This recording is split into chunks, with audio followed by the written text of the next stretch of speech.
బ్రహ్మ మానస పుత్రికగా జన్మించిన అత్యంత సౌందర్యవతి అయిన సంధ్యను చూడగానే బ్రహ్మకు, ప్రజాపతులకు, ఋషులకు అందరికీ మనస్సు చెలించింది. సంధ్య కూడా కామపీడితురాలైంది. తండ్రి, సోదరుల విషయంలో ఇలాంటి భావాన్ని పొందిన నా మనస్సు పాపపంకిలమైంది. ఘోర తపస్సు చేసి పాప విముక్తురాలనై ఆపై ఈ దేహాన్ని అగ్నిలో ఆహుతి చేస్తాననుకొని ఒక మహాయుగ పర్యంతము చంద్రభాగా నదీ తీరాన శివుని గురించి ప్రార్థన చేసింది. శివుడు ప్రత్యక్షమై వరాలు కోరమన్నాడు. ఈ జగత్తులో సమస్త ప్రాణులు పుట్టుకతోనే కామం గలవిగా పుట్టకూడదు. నా వృత్తాంతం లోకప్రసిద్ధి పొంది నేను అపకీర్తి పొందకూడదు. ఇది నా మొదటి వరం. నన్ను సతిగా పాణిగ్రహణం చేయబోయే పురుషుడు సహృదుడై నాకు మంచి స్నేహితుడై ఉండాలి.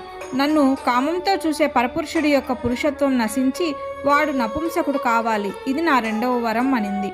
వాటికి శివుడు ఒప్పుకొని, పూర్వం నీ దేహాన్ని అగ్నికి ఆహుతి చేస్తానన్నావు కాబట్టి మహా తపస్సంపన్నుడైన మేధాతిథి జ్యోతిష్టోమం అనే యజ్ఞాన్ని ప్రారంభించాడు. ఆ యాగాగ్ని మహాప్రకాశమానంగా వెలుగుతోంది. నువ్వు వెళ్ళి నీ దేహాన్ని ఆ ప్రజ్వలితాగ్నిలో విడిచిపెట్టు. నా అనుగ్రహం చేత నీవు అన్యులకు గోచరించవు అని చెప్పి అంతర్ధానమయ్యాడు.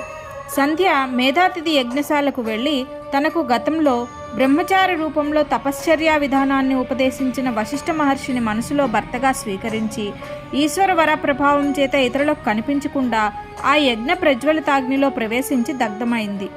శివుని ఆజ్ఞచే అగ్ని ఆమె శరీరాన్ని దహించి శుద్ధమైన సూక్ష్మ శరీరాన్ని సూర్యమండలంలో ప్రవేశపెట్టాడు. పితరులకు, దేవతలకు ప్రీతిని కలిగించే నిమిత్తం సూర్యుడు ఆమె శరీరాన్ని రెండుగా విభజించాడు. ఊర్ధ్వభాగం రాత్రి పగలు మధ్య ప్రాతః సంధ్య అయింది. ఇది దేవతా ప్రీతికరం. మిగిలిన భాగం పగలు రాత్రి మధ్య సాయం సంధ్య అయింది. ఇది పితరులకు ప్రీతిని కలిగిస్తుంది.